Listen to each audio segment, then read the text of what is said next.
बिस्मिल्लाहिर्रहमानिर्रहीम। अच्छा, university question air का और भी आया हुआ है।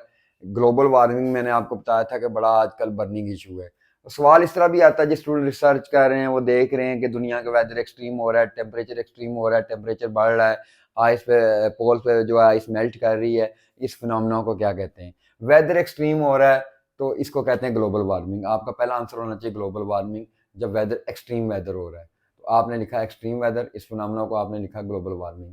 अब ग्लोबल वार्मिंग को डिफाइन कैसे करते हैं? देखिए, सिंपल सी बात है, global warming change in environment, extreme weather is called global warming. Why global warming? Due to ozone depletion. Why global warming? Due to deforestation. Why global warming? Due to air pollution. अब उसके बाद इसका part भी आया हुआ है कि contributing factors कौन कौन से हैं, आखिर क्या चीजें हैं जो ग्लोबल वार्मिंग काज कर रही हैं। वही चीजें घुमा फिरा के आ रही हैं। देखिए, मैंने पहले बताया था पॉपुलेशन एक्सप्लोजन थी तो डिफॉरेस्टेशन। दरख्त आपने नहीं रहने दिया जी, दरख्त काट लो, सोसाइटियां बना लो, दरख्त नहीं होना चाहिए। उसके बाद हमारा एक और मसला है कि लोग जॉब के लिए, बेटर अपॉर्चुनिटीज के लिए शहरों में हैं, अर्बनाइजेशन। पहले हमारी जो है रूरल पॉपुलेशन ज्यादा थी, अब जो हमारा फ्लो हो रहा है, कर्व जा रही है, अर्बन पॉपुलेशन की तरफ जा रही है, जिसकी वजह से अर्बन स्लम्स बनते हैं। अर्बन स्लम्स बनते हैं, अर्बनाइजेशन हो रही है, कंजेस्टेड पॉपुलेशन हो रही है, तो वहां तो दरख्त बिल्कुल नहीं होगा, तो पोल्यूशन ज्यादा होगा, पुअर हाउसिंग होगी, पुअर सैनिटेशन होगी, पुअर लिविंग स्टैंडर्ड होगा। उसके बाद आपका poor waste management. This is also the problem with Pakistan कि हमारे यहाँ इंडस्ट्री तो लग गई, हमने कोई ऐसा मेथड नहीं अडॉप्ट किया वेस्ट डिस्पोजल का। हमारे यहाँ हॉस्पिटल भी हैं, अब इंसेनिटेटर वहां पे लग रहे हैं। इंडस्ट्रियल वेस्ट में देखता हूँ रास्ते में आप जहाँ जाए दरिया में फेंक रहे हैं, पानी खराब कर रहे हैं। अच्छा, वो एयर में भी जाएगा तो एयर पोल्यूशन काज करेगा। इंडस्ट्री इंडस्ट्री जाहिर है, इंडस्ट्रियलाइजेशन की आपने बात की, तो अब इंडस्ट्रियलाइजेशन हुई है तो उसकी वजह से वेस्ट मैनेजमेंट पुअर हुआ। अब इंडस्ट्रियलाइजेशन की वजह से ही अर्बनाइजेशन हुई, इंडस्ट्रियलाइजेशन की वजह से ही डिफॉरेस्टेशन हुई। आप इसको इंटरलिंक भी कर सकते हैं, आप कह सकते हैं इंडस्ट्रियलाइजेशन हुई, अर्बनाइजेशन हुई, डिफॉरेस्टेशन हुई, पुअर वेस्ट मैनेजमेंट हुआ, जिसकी वजह से पोल्यूशन एक्सीड कर रहा है। ग्लोबल वार्मिंग की काजेज मेजर यही हैं। बाकी ज़ाहिर है व्हीकल्स भी आप यहाँ लिख सकते हैं, क्योंकि वो भी एक काज है। धुआं, देखिए फैक्ट्री में धुआं उठता है, ये इंटू के बट्टे देखें वहां धुआं उठ रहा है, तो ये बहुत बड़ा फैक्टर है। हमारी पॉपुलेशन कंट्रोल ही नहीं हो रही, ग्रोथ रेट अभी भी 2 है पाकिस्तान का, डबलिंग टाइम 35 ईयर्स है, तो हमारी पॉपुलेशन कहाँ जाएगी? सोचे, इंडस्ट्री कहाँ जाएगी, दरख्त किधर जाएंगे? कोई आप ग्रीन बेल्ट रहेगा ही नहीं हमारे पास। तो हमारे यहाँ तो ग्लोबल वार्मिंग हम शिकार ज्यादा होंगे। आप सोचे पाकिस्तान में फ्लड्स क्यों आ रहे हैं? इसी वजह से आ रहे हैं, ग्लोबल वार्मिंग की वजह से उसका इफेक्ट है। फ्लड्स भी आ रहे हैं वतन अजीज में कि पोल्स पे आइस मेल्ट कर रही है। हर साल हमारे यहाँ फ्लड आया होता है, हमने कोई प्लानिंग नहीं की कि हम फ्लड को कैसे रोकेंगे। चलें, उसको पानी को स्टोर करने के तरीके तो हैं, बट हम अपना टेम्परेचर तो कंट्रोल करें, दरख्त तो लगा सकते हैं, थोड़ी सी जगह वहां दरख्त लगाएं। This is the message. अब एक सवाल और आया हुआ है जी कि यूएचएस में, अच्छा इसके हाँ के बल्कि 2 सवाल आए हुए हैं कि टेम्परेचर राइज कर रहा है दुनिया का, तो उसके हार्मफुल इफेक्ट्स क्या हैं? जाहिर है टेम्परेचर राइज करेगा तो मैंने एक बात तो अभी आपको बता दी कि टेम्परेचर राइज करेगा, गर्मी ज्यादा होगी, तो टेम्परेचर ज्यादा होगा तो आइस मेल्ट करेगी। जब आइस मेल्ट करेगी तो फ्लड्स आएंगे। अब फ्लड्स आ गए तो अब एक्सट्रीम वेदर। देखें, राइजिंग टेम्परेचर में एक्सट्रीम वेदर है। देखें, आप गौर करें, गर्मी में शदीद गर्मी होती है, हीट स्ट्रोक से बहुत सारे लोगों की डेथ हो जाती है। अभी ये रिसर्च आई है कि अगर यही रहा 2025 में, तो पाकिस्तान में 1 लाख से 5 लाख बंदों की हीट स्ट्रोक से डेथ हो जाएगी।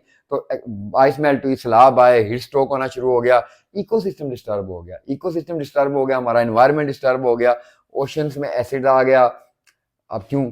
देखें, हमारा एक्सट्रीम वेदर है, हमने अपना सारा गंद जो उठा के समुद्र में फेंक, दरिया में फेंका, दरिया से समुद्र में गया, वहां की जो लाइफ है डिस्टर्ब नहीं होगी? डेफिनेटली डिस्टर्ब होगी।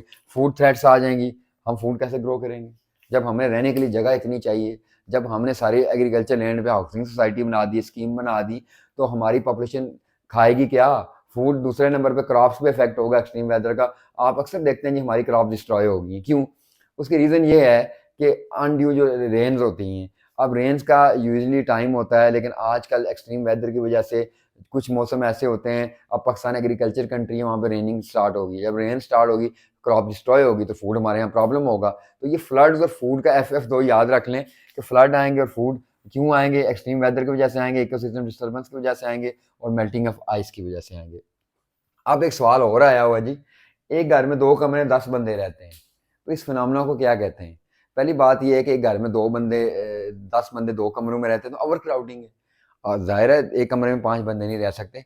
डिपेंड करता है साइज पे, वो मैं बताता हूँ आपको। अब इसके हेल्थ इफेक्ट्स क्या होंगे?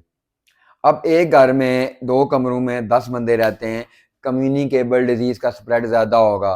आपको याद होगा रेस्पिरेटरी डिजीज ड्रॉपलेट इन्फेक्शन के थ्रू स्प्रेड होती है। तो अगर किसी को मीजल्स हुआ तो सबको मीजल्स हो गया, किसी को चिकन पॉक्स हुआ सबको चिकन पॉक्स हो गया, किसी को फ्लू हुआ सबको हो गया, निमोनिया हुआ सबको हो गया, स्किन के डिजीज स्केबीज हुआ स्केबीज सबको हो गया, टाइफाइड हुआ सबको हो गया। तो कम्युनिकेबल डिजीज का प्रॉब्लम, फिर सारा टेंशन होती है। लोग देखते हैं टीवी शीवी देखते हैं कि एक घर में इतने बंदे हैं, वो बंदे खुद सोचते हैं उनको साइकोसिस या न्यूरोसिस का प्रॉब्लम स्टार्ट हो जाता है ऐसे घर में। जाहिर है फिर उनकी इनकम कम होती है तो लिविंग स्टैंडर्ड कम होगा, सैनिटेशन कम होगी, ये प्रॉब्लम भी होगा, हाइजीन पुअर होगी, मेल न्यूट्रिशन भी मेरे ख्याल में तो प्रॉब्लम होगा। अच्छा फिर मोर्टेलिटी बढ़ जाएगी। ज़ाहिर है कम्युनिकेबल डिजीज स्प्रेड करेंगी, बच्चों में से बड़ों में निमोनिया होगा तो मोर्टेलिटी बढ़ जाएगी। ऐसी जगह पे मॉर्बिडिटी ज़्यादा है, मतलब डिजीज़ ज़्यादा है, डिजीज़ का बर्डन ज़्यादा है, मोर्टेलिटी ज़्यादा है। डिजीज़ कौन सी ज़्यादा है? कम्युनिकेबल। अब अगला सवाल ये भाई जगह कितनी चाहिए? आपने बड़ा फरमा दिया जी ओवर क्राउडिंग। तो 50 टू 100 स्क्वायर फुट एक बंदे के लिए चाहिए। अगर 1 पर्सन है उसके लिए जगह स्पेस जो चाहिए 50 टू 100 स्क्वायर फीट, ये एमसीक्यू है।